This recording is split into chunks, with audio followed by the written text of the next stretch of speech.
Welcome to Citizens Forum on Sapiencia's channel.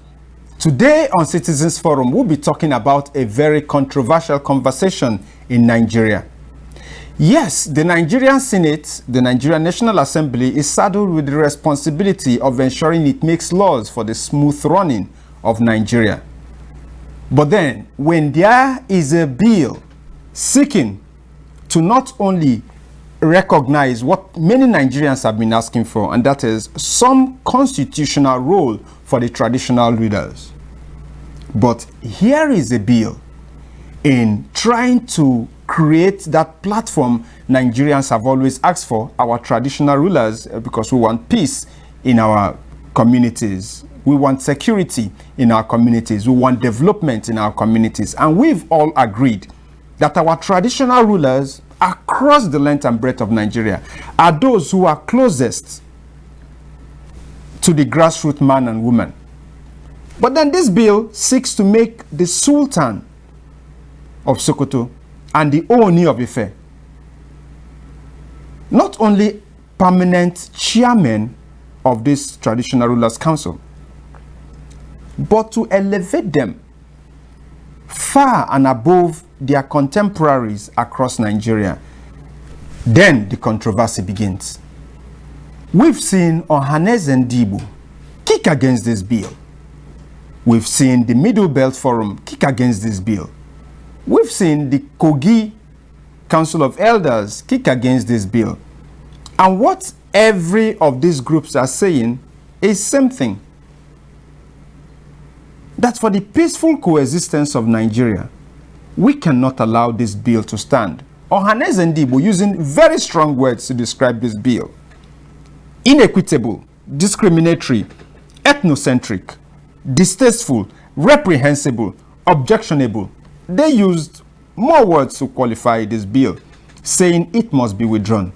But then what really is the rationale of this bill sponsored by Senator Simon Bakola Long, Plateau South? Today on Citizens Forum, I'll be reaching out to the Middle Belt Forum.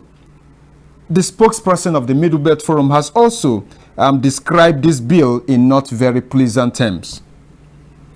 We'll connect this call and to my guest, and then we'll get talking. My name is Jude German Ekeji, and I welcome you to today's edition of Citizens Forum for us to really make sense of this conversation that is going on in the country, talking about fairness, equity, justice, and most importantly, what we've always talked about in Nigeria, which is the federal character principle. How does this proposed bill kick against all of this mentioned? How is this proposed bill going to fly in the face of a country where many people are very conscious about their prehistorical roots, especially in a time like this? I'll be connecting to Mr. Luka Biniat, the spokesperson of the Middle Belt Forum, who of course has not only written but has appeared on different platforms condemning this bill. What then happens to people like the Ata of Igala?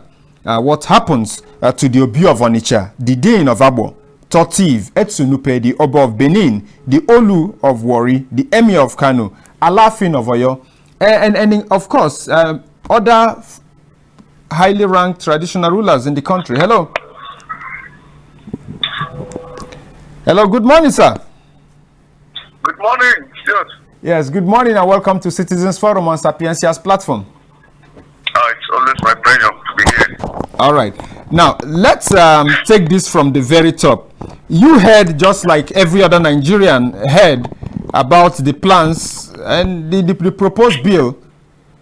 What can you tell us about it?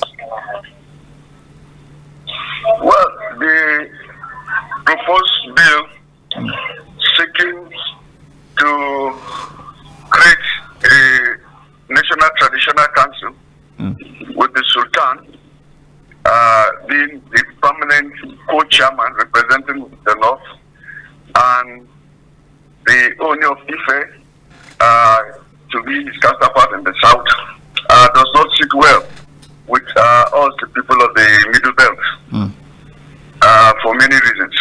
Okay. Let's unpack these reasons. Good. The Sultan of Sokoto, by history, by socio-political arrangement, is far inferior to some of the traditional rulers in the Middle Belt. And by the way, I need to define the Middle Belt so that we don't confuse our listeners. All right. The Middle Belt, simply put, is made up of all the ethnic groups, ethnic nationalities of the defunct northern region, which has now become the 19 northern states plus the FCT. Okay.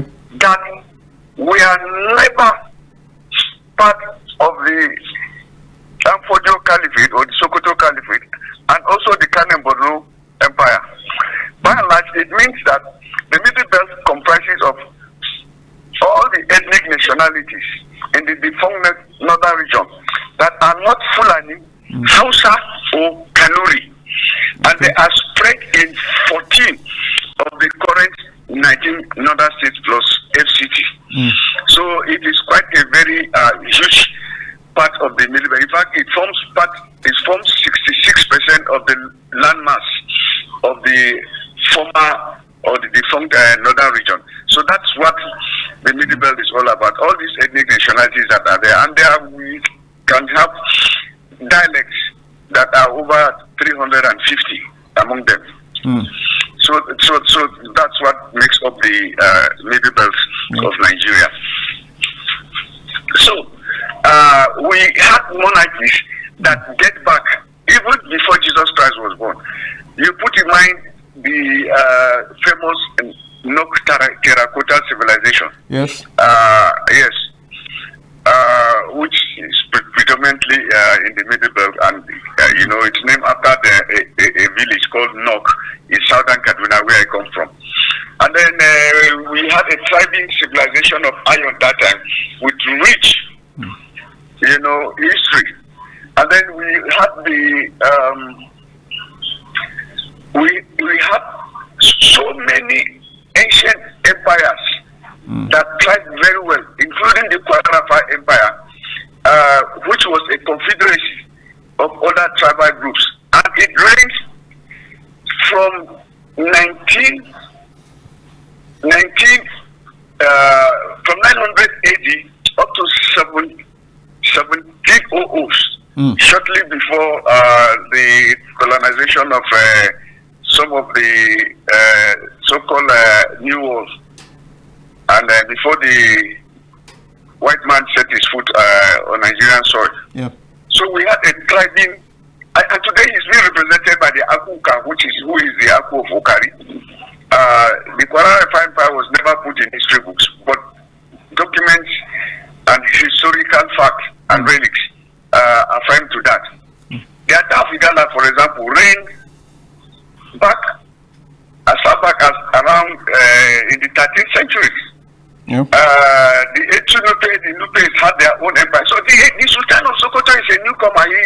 The Usman Danfodio jihad took place in 1804, which is quite recent. And even if you talk about Islam, the Kanuris had a romance with Islam 700 years before Islam reached Hausa land, and before even the Fulanis got to know about Islam.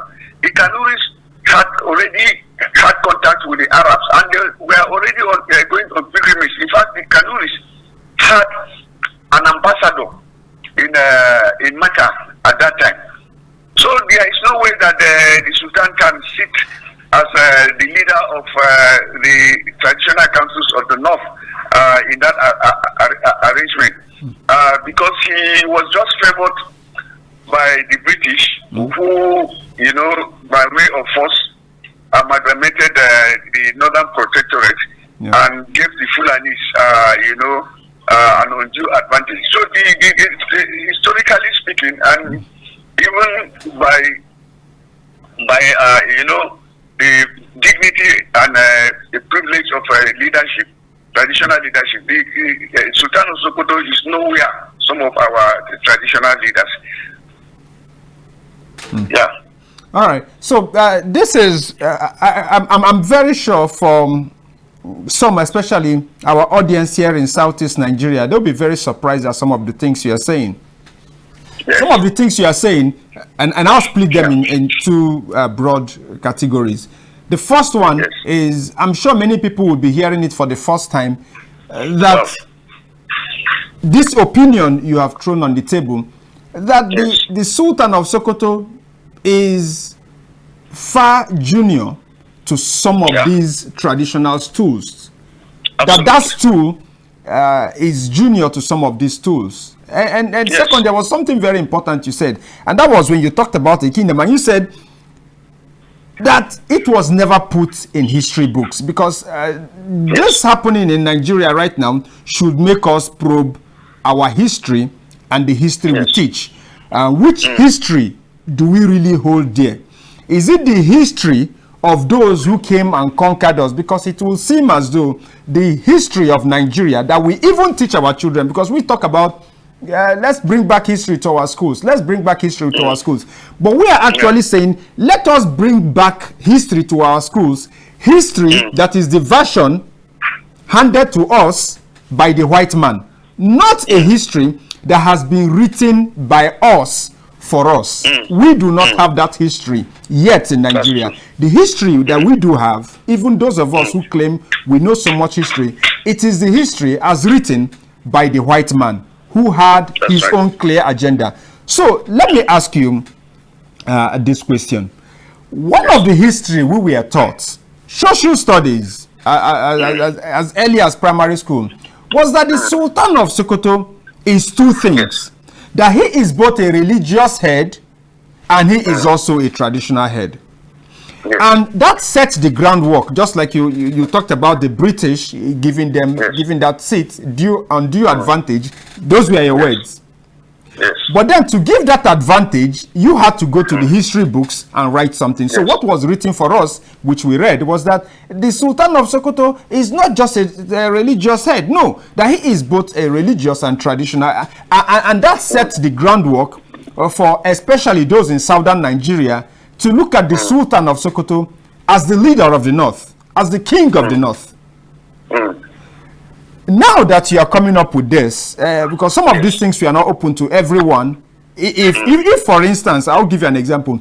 If, for instance, the Obi of Onitsha was included in among the names, if the Igbo people had heard in the morning that, okay, the Oni of Ife, the Sultan of Sokoto, and the Obi of Onitsha, we are going to be permanent chairman, I can take a bet that Ndibo around the globe would have been like, okay, Nigeria sat on a tripod, and because Nigeria sat on a tripod, this is fair, and would have looked at the comments coming from the Middle Belt as that of troublemakers. I can bet that we are simply having this conversation in the Southeast, and there is so much concern in the Southeast, because they look at these two names and they're like, wait a minute, we are three, why are we not one? I want you to paint a picture of so many kingdoms, because this was a union. Nigeria is a union that was brought together by the white man. Talk about how different kingdoms, people of different kingdoms, before now have always felt when these three brothers, Igbo, Hausa, and Yoruba, had always carried on as though Nigeria belongs to just three of them. Even when we are talking about presidency, it is the Yoruba man has had it, the Hausa man has had it. When will the Igbo man have it? And we end it at there. We are not looking at other kingdoms who also, we are not part of the white man's agenda. We are just simply put into this union. And Nigeria has been unfair to them ever since. At least that is what they think. Tell us about that in the light of this bill. Well, you see, it is a very dangerous and very wrong assumption to think that the Igbos and the Yorubas and the Hausas for in Nigeria. It is wrong. Like I mentioned to you, the Middle Belt comprises of nothing less than 300 ethnic groups, ethnic nationalities. And I have said it, we come from, a lineage of civilization that predates Jesus Christ. And the Yorubas, looks more homogeneous than that part that you are coming from. In the southeast and in the south, the stool of the Oba of Benin is quite very old, and it is clearly written in history. The Benins, have their own civilization, well documented even in European records. Yes. As people that had advanced societies in both technology, in culture, and all that. So the Igbos cannot arrogate themselves that feeling of being overlords over these other people. Like I said, the Yorubas look more homogeneous, even though they have their own little differences. They have their problems, whether it is their Latin or the Oni that is the king there. But when it comes to northern Nigeria, the Sultan is purely very, very junior to many of our traditional leaders. Even in terms of jurisdiction, the Sultan is just the Sultan of Sokoto. And it doesn't mean that it's even the Sultan of Sokoto state. It's the Sultan of Sokoto town. Because in Sokoto state, you have the Emir of Gwandu, you have some other emirs there, where his authority is not overlapping. But when you come to, let's say, the Tortif, has his ethnic groups that are spread in Taraba, in Nasarawa, in part of Plateau, and even in part of, I understand, what's the name of the other state? So he has a wider jurisdiction there. And then the chiefs were Acephalous people, just like the Igbos. They didn't have that kind of central authority, like, let's say, the Hambachama of Adamawa had in those days, as a king with his own regency, complete with his tool and authority. And that's how most of the tribal groups of the Middle Belt have. We didn't have central authority.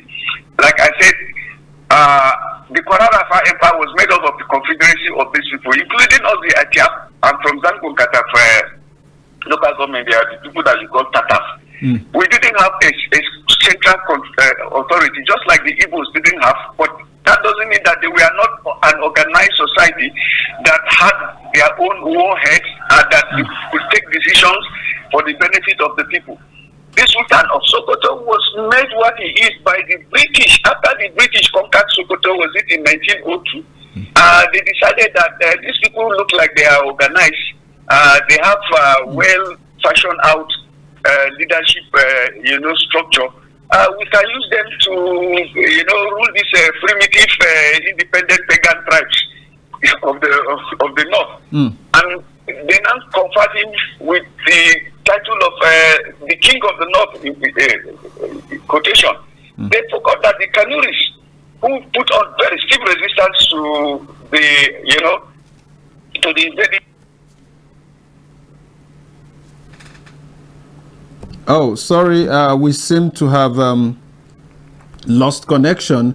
I'm going to try to connect back, and then we keep that conversation going. Of course, this is all about the bill to make, it's a provision in the National Council of Traditional Rulers of Nigeria Establishment Bill 2025 that seeks to make the Oni of Ife, the Sultan of Sokoto, as permanent co-chairman of the traditional rulers of Nigeria. And complaints have been coming in from across the country. And what these complaints are saying is, we have traditional stools. We had kingdoms before the coming of the British. And what this seeks to do is to thwart our history. Hello? Hello, I can hear you now. All right, yes, go ahead, sir. Yeah, so what I'm saying is that if the British were to be very fair-minded and were to follow hierarchy and history, and history, they will discover that the person that should actually be the head of the Muslims in Nigeria should be the Sheikh of Borno. Like I said, because he had encountered Islam long enough. But I'm not speaking for the Sheikh of Borno, because the Kanuri people and the Hausa and the Fulani people are the problems that we have in the Middle Belt. So I am not their trumpet. But when it comes to justice, so it has to be said. The Sheikh of Borno is far above the Sultan of Sokoto, who just emerged in 1800 after a violent jihad. The jihad of Sultan Fojo is not less than what the herdsmen bandits are doing today, invading communities, killing them and taking over, and installing people, his own kingsmen, as the chiefs. So he came recently. They know where they come from. From the Futajalo Mountains before they settled somewhere in Niger, and then they came to Gobiriland, and then he started his preaching and started conquering Hausas, who, by the way, were even Muslims. So the Sultan cannot and will not, in fairness and by morality, when it comes to justice, be the leader, traditional leader of the North. No, we cannot accept that, because we know where we come from, we know our roots. Where the Sultan does not have 1 square inch of land in Nigeria. The Fulanis don't have 1 square, they are not indigenous to Nigeria. Everywhere the Fulani find themselves, they are a minority. And I'm not saying when you aggregate them, they don't form a large number. Yes, they do. But everywhere, there is no state in Nigeria that the Fulanis will claim a majority. Why? Because they are migrant people. So we cannot accept a migrant person coming to sit down over indigenous people who have been on this land for centuries or millennia. So the 3 tribes, the Hausas, the Yorubas, and the Igbos, have taken advantage about their large size as single tribes, as individual tribes. But when you aggregate all the other tribal groups of Nigeria and you put them side by one, pound to pound, and you count the Yoruba, you count the Hausa, and you count the Igbos, they are more in population than the other ethnic groups that have so surrendered to the fate of being termed as minorities. So that's why we in the Middle Belt, we are rejecting that term minorities. We are insisting that we are ethnic nationalities. Because if you put us pound to pound, 1-on-1 with the Hausas and the Fulanis, we are far above them in number, even in land size. The landmass of the northern region is 668,000 square kilometers, in which the Middle Belt takes 65% of it, and it's people. So there is no way that we are going to defer to the Sultan, who was forcefully, made laws over us through the very annoying indirect rule of the Britons. So that's my submission. All right. Everywhere in Africa, where the British, across the world, everywhere, great. Then they used to be great. Everywhere Great Britain went. They left chaos. The empire where the sun never set. Yes, they deliberately left chaos for those people, the colonized people, to have the same kind of problem we are having today, because they know that when the colonized people ever unite, what is happening in places like Burkina Faso is what is going to happen, and they did theirs very deliberately. But let's also talk about one confusion many of us will have. Yes. The sponsor of this bill, you are from Southern Kaduna. Yes. Southern Kaduna and Southern Plateau have been sisters since I was born. Now, if a respected senator from the Middle Belt, as respected as Senator Simon Lalong, is the one pushing this bill, one really has to ask, what was he thinking? What is really going on? I mean, if this had been somebody from Zamfara North, then it would have been a different narrative. If this was coming from somebody from Sokoto South, we would have said, okay, maybe we see where this is coming from. But this is coming from Senator Simon Lalong. What do we say?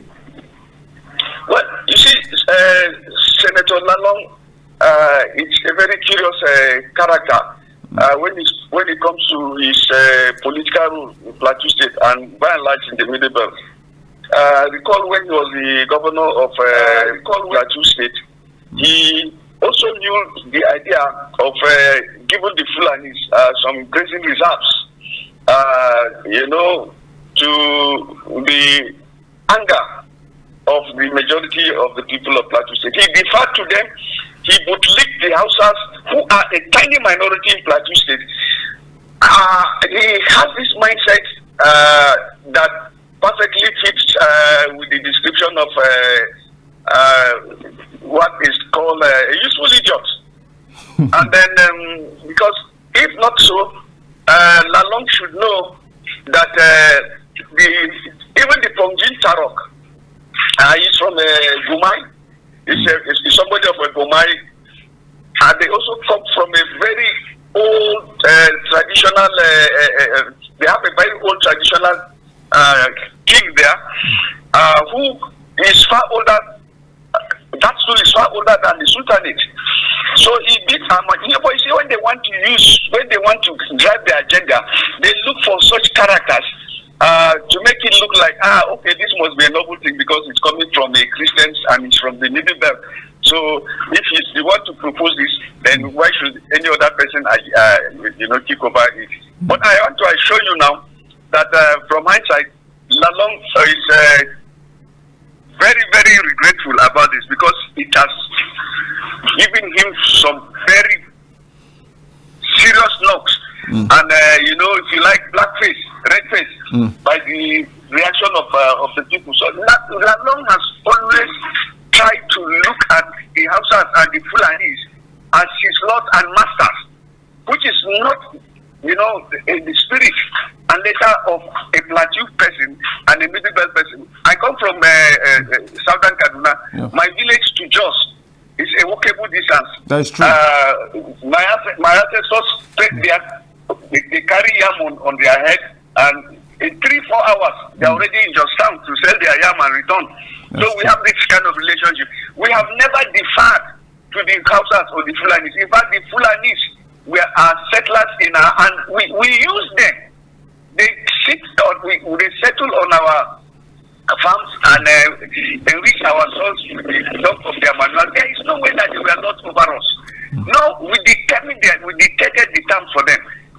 So it is a shame that Lalong is the one that is driving this kind of thing. And but like I said, they always try to look for a useful idiot to drive their own agenda. But I can assure you that this is never going to stand. And if it stands, we are going to tell our traditional rulers never to attend any meeting where the Sultan will to pretend over them, because it will be a collective insult on our psyche and on our dignity and integrity. As people that come from a very rich and proud historical background that unfortunately, was truncated by this merchant of fortunes called colonial. So it's an artificial arrangement, and we are not going to honor that in a democracy. All right. Thank you so much for really enlightening our audience about what is going on, what you think, what the Middle Belt thinks, and of course, this lecture this morning has been, for me, has been quite enlightening, and I'm sure for every other person. Just one thing, I'm going to call you later off the screen to learn is who is a useful idiot. But I'm not going to do that on NBC's airtime.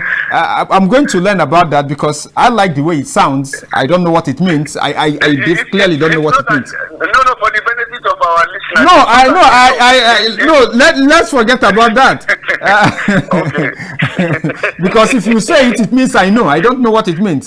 But then, thank you very much, Luca Binia, the spokesperson of the Middle Belt Forum, for this. Thank you so much. All right. I appreciate it. All right. Okay, still Citizens Forum on Sapiencia's channel. This is the time when we throw open the phone lines and hear from you. What do you think about this bill? Should this bill be given some kind of consideration? Different ethnic nationalities have been talking. spokesperson of these groups have been talking, from Ohanes and Dibo to the Middle Belt Forum to the Kogise area. I've also heard about the Hausa elders who are also saying, wait a minute, this shouldn't happen. This should not happen. We also have our Hausa kings. How is the Sultan of Sokoto superior to this kingdom? 090-359-44777. 090-359-44777. And 081-303-27285. These are the numbers to call to take part in this program. My name is Jude Joman Ekeji on Sapiencia's channel. The principal royal authorities in Nigeria are different traditional rulers across the country. The Obi of Onitsha, well respected. You come to Igbo land, you also have other traditional rulers who are well respected in their place. The Oba of Benin. I mean, what does one say about the Oba of Benin? Historically, the person who occupies the stool, quite excellent mind. We can go on and talk about all of this. Hello. Good morning. Yes, welcome to the program. This is Owen calling from my. All right, go ahead. Thank you so much, my dear. I think this kind of lecture, I suppose you have, documented it properly, because sometimes we negate certain things that we as in the Igbo supposed to have as advantage to advance our cause. There was a time it was trendy in the social media of what the Oni of Ife or the Alafir of Oyo was saying about the historical fact of the Igbo, that we settled here before every other person. And the true meaning of the Igbo means Ndibobo, we are the Asian people. But because of certain things that have happened before now, that is pre-colonial and the amalgamation that has truncated our common cause, I think these things is going to throw too many things up, so that we'll now go back to the originality and begin to do things the right order, so that nobody will continue to misinform and mislead people. But this is something that that we are that was not even given heed to before the mess. Sorry, but before the white man came and truncated everything about us and gave us name and told us what they want to be known and be called and behaved. So I think this opportunity that you are getting, because I've been very keen to listen to that guy. Another time I've been hearing him, please, you are going to help us so that the people will now know of a truth that we are not people to toy with. And it is better that we know it and act it, not acting in fear or so that they will not say Name or you. And over time continue to be, baser salt and cleaners. So I think it is a good thing that you have actually brought this man, so that there are people that have been hiding under whatever I don't know, to take position and look the way the man was. I don't know, my brother, you are praying to you. He said that the Sultan of Sokoto is inferior. He wasn't even the word Kenya. Yeah, so you are in English. He said that the Sultan of Sokoto is inferior. That we are just like laborers that we are coming to help do something until the British wickedness. And I think that it is right time for us to take the right step. Thank you so much. All right, thank you very much. Of course, was it last month or the month before that when I had an exclusive on the jihad? It was quite intentional because of so many things happening across the country. I still think we all need to go back and get right about the history, the actual history of that jihad. And then you understand when the people of the Middle Belt are talking, when they sound the way they sound, when they say the things they say, they are talking from history. It will also be nice if Ndibo can also have more outspoken people who talk not just based on sentiment and temper, but articulate clear knowledge of history. That will do indeed so much good, I think. Hello. Hello. Good morning. Yes, welcome to the program, sir. Honorable Prince of Austin from Amadu, Imo State. Yeah, go ahead, sir. I studied history. I'm happy to say I'm a historian. And what the man is saying is true. I remember my grandfather aged no less than 140 years before he died. And I am above 70 years. Really, this thing will raise dust. But how I wish things will be rightened so that truth will stand. The thing is this. I learned that our grandfathers, great-grandfathers, traded with Hausa, with the Yorubas. No one claimed the superiority over the other. I wonder how things happen now, and the Igbos are relegated to the battle. That we can't show our face. I am not happy. So, please, what I think is, let history be reinstalled back in schools. I don't know why they removed it. Is it to make people not understand the past? I remember like Mansa Kanka Musa, Usman Danfodio, and the rest of them. Yeah. All these people migrated here. But people were existing before them. Let me stop so far. Please, let government do the right thing. Thank you, please. Okay, thank you so much. While we wait for the government, I think we all have a role to play in also doing the right thing and teaching the next generation real history. Not history as written by the white man. Because the man who came to destroy, to loot, cannot really tell you your history in a way that empowers you. Hello. Hello, good morning. Yeah, good morning. Prince Biko, Mr. Peter Neku, from our governor state. You're welcome, but it has to be in English, sir. Okay, Prince, I want to demand this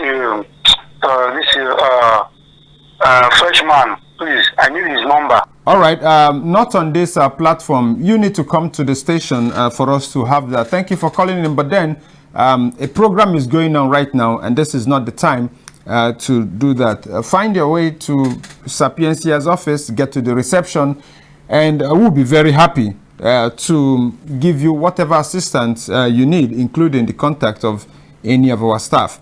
Okay, still Citizens Forum on Sapiencia's channel, 09035944777 and 08130327285. 08130327285. Today's conversation, of course, is around the bill to make the Sultan and the Oni permanent chairman of the Traditional Rulers Council. Hello. Good morning. Yes, welcome to the program, sir. What an interesting morning. Mr. Ezekiel Richin from Onitsha. I so much love your inputs and contacts across board. Are you getting it? Thank you. I cherish it. And I wish I will have that document, because that the young man, I don't know his age, gave us a very wonderful lecture this morning. Are you getting it? Yes. Now, we ask our people in the eastern part of the country, why they're not talking? Are you getting it? Yeah. You see the boldness and audacity. When it says you useful idiot, it simply means somebody who is willing to work against the people. We all know our English. You are wise, actually, but you are being manipulated as against your own very own people. I think I should brand them down this side, because ever since that news came into limelight, I've not seen much coming from the southeast, beginning from the Ohanese down to our governors, our House of National Assembly members, both red and the upper and lower chamber, Congress of State Assembly members, even business gurus. But look at a man from Kaduna. Man, I know you know just very well. And what he told you about the movement to Plateau is the fact. The They share common boundary for Kaduna South, especially. Am I right? That's true. And I'm telling you how it is. And people want to distort history. And now, if I use the word stranger, it will be like I'm trying to use a derogatory language. No. But it's simply telling us that they cannot be lured over by people they knew that when they came to that place. Are you getting it? You know, at times, we should listen beyond our boundaries to know what is going on.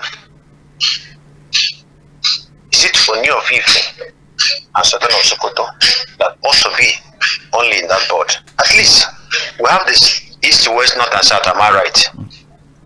Every other language is consumed between these three particular regions. Are you getting it? In the process, we have our 6 regions. But language-wise, you have the Hausa, the Igbo, and Yoruba. Are you getting it? Why did they keep quiet and silent the Southeast? Does it mean it is the Oni of Ife who will tell our history? Are you getting it? Or is it the Sultan who is a religious leader? That's what the man is simply telling. Are you getting it? When it comes to custodian of our culture, there are people who are indigent. Are you getting it? So I'm in so much love of your contact and the man's submission this morning. I hope I will have a record of it so that I can play it with that number in my private time to make use of it at the appropriate time. Thank you very much. All right, thank you very much, and definitely we'll work to make that happen. But then, the last caller's contribution also makes it proper that we say that this, however you paint this bill, however more people you bring in, because this could be them flying a kite. And so we might later hear that the OB of Onitsha has been included. And then they pick somebody from the south, and then they pick from, it is still 100% wrong. If we are talking about Nigeria as a political construct, that is quite different from the different kingdoms that predated the coming of the white man. Because if you are talking about the north and the south, then you're talking about a construction of the British. If you're still talking about the 6 geopolitical zones, and you're saying get somebody from here, then you're talking about a construction of men during the military era, politicians coming together for some kind of ease and some kind of equity, but mostly for political reasons. To say, okay, let's, for rotational purposes, let us carve ourselves into 6. So we know how to, because let's not forget, the 6th geopolitical zone was our very, very respected Igbo leader, the late Alex Ekweme. These are some of the bright minds who came up with that arrangement. So we can have peace, we can have equity, we can have justice. But that has nothing to do with the different kingdoms that make up this land. And so whatever arrangement should still be viewed same way we view this. Hello. Yeah, good morning. Yeah, good morning and welcome. It's Abuchi from Orishite. Okay. Yeah, my brother. I don't know reason why they try to create this committee of these chiefs or kings, as case may be. I don't know any reason why they are trying to do this. Is it not better the way we are living before than to creating this kind of confusion? It's true. It means that there is an agenda. There is agenda these people are planning, and they are using our people or people of our consent to commit all this kind of thing. So Nigeria should be watching, most especially all these minority who are not complaining, and even we Igbos who are majority also. So we should make sure that this bill will not stand. It must never stand. That's what I need to add. Thank you. All right. Thank you for calling in. Another word that was introduced, which we have held there, because if you want to dismantle the colonial construct. Then we really have to work on our mindset, because let's not forget, the English I'm speaking, the education we received was colonial, intentionally designed to achieve what the last caller just said, an agenda. But while we all know, and while we all agree, and while we say it every day, that they had the agenda and all, we always hold to the privileges that we enjoy that serves their agenda. One of them is you are a minority, you are a majority. So long as we still address ourselves using minority and majority, we cannot destroy that colonial arrangement, because they told us we are minority, and they told some people they are majority. Hello. Hello, DJ Joman. Good morning. Yeah, welcome, sir. Yeah, this is Ifen. I'm calling you from Newe. Okay, go ahead, Mr. Ifenna. The submissions of the guest this morning is quite commendable. As much as I know few of the things that he stated, but he still made some revelations. We can't continue deceiving ourselves in this country if we want to forge ahead. Honestly, at times I begin to wonder if the people holding political offices actually believe in this country. Because, okay, look at this bill now. Look at divisive and the highly annoying bill being attended to by people that call themselves educated, by people that call themselves leaders. If you can go back to pure regionalism in this country, we are not going anywhere. Mm-hmm. We are a federation of different people, different ethnic nationalities, and the only way we can forge ahead is to go regional. These people now, from the topmost of them to those in the states, what kind of country are they planning for their future generation, their children and their generations unborn? We can't just continue like this. We can't just continue dwelling on our stories that as was told by our colonial masters, which we are all seeing that they are all interested. They just saw Nigeria as a business empire. All they were interested is what they will get out of this place. They didn't mean well for us. So it's high time we rewrite our story and tell ourselves the truth. Let us refine this country and stop bringing up these highly provocative and annoying bills. Can you imagine? Well, I wouldn't want to say certain things that are not airworthy. But I watched one video where Middle Belt youth forums, they were there in their hundreds. When they were campaigning and seeking alliance with Igbos, they virtually said that they don't belong to the North, that northern North that they were attached to, that they are not part of the North, that they should form, it is better they form alliance with Igbos. That is the alliance that will benefit them and not with the North. But to their leaders, those in the red and green chambers, and even those at the presidency, are still dwelling on the past. But the youth wants to forge ahead. The youth want to move ahead. So it's high time we tell ourselves the truth. Let's stop deceiving ourselves. If we continue like this, we are not going anywhere. The country will only get worse for it. Thank you very much. All right. Thank you for calling into the program. Of course, our Sales Citizens Forum on Sapiencia's channel. Well, my producer has already given me the hint that Kwarapo seems to be the order of the day. But it's just to say, you see, it is easy for it's easy for some people to look at the Fulani, for instance. And just like my guest said today, he said the British came and gave these guys undue advantage. You can complain about that because you are not favored by that. And so you also wonder why in 2025 they just can't agree to come to the table with others, and then let's agree that that was some due advantage. Let us rescript this. And they refuse, and you think there's a problem with them.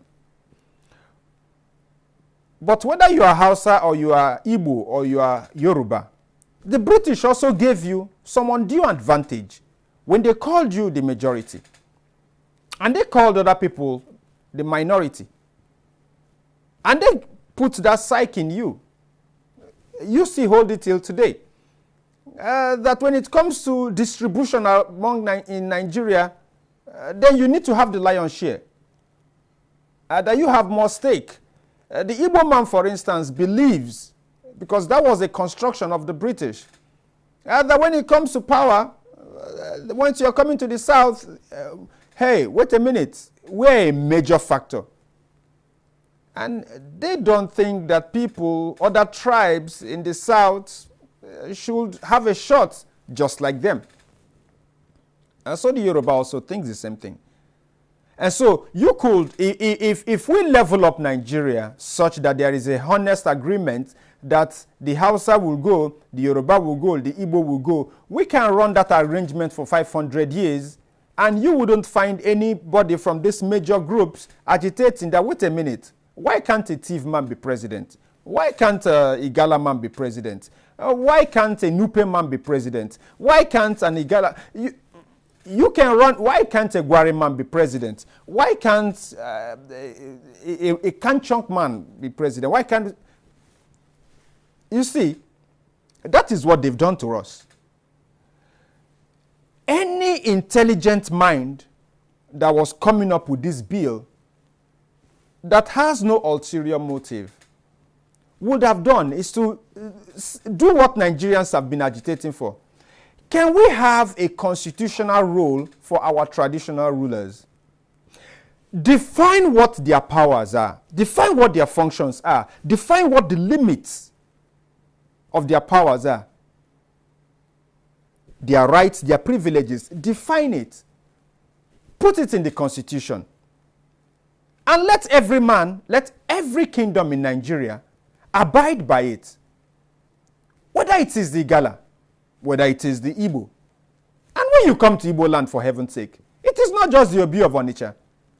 No, they have theirs. You come to Mbi and say they have theirs. You go to Ohafia, they have theirs. You go to the different kingdoms that make up what we call Ebonyi State, they have theirs. What stops us from just limiting it to that?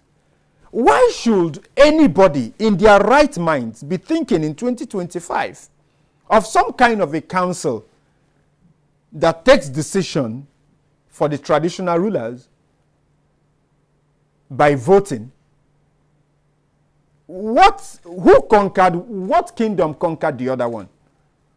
And so will the Oba of Benin, for instance, have to lobby to have his voice heard in some kind of a... That's not... We are a people, we're a diverse people. You know, the peoples that make up what today we know as Nigeria. This is the kind of conversation we should be having. But then, are we going to rise up and ensure this is scale second reading?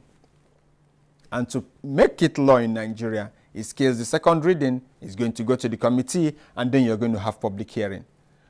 For a bill that scales second reading in March, for so many people not to be aware of it in August, it simply means that we could have a public hearing on hush-hush tones. But then most importantly, for the people who are speaking, why is nobody asking, where was my senator when this happened? Where was my rep when this happened?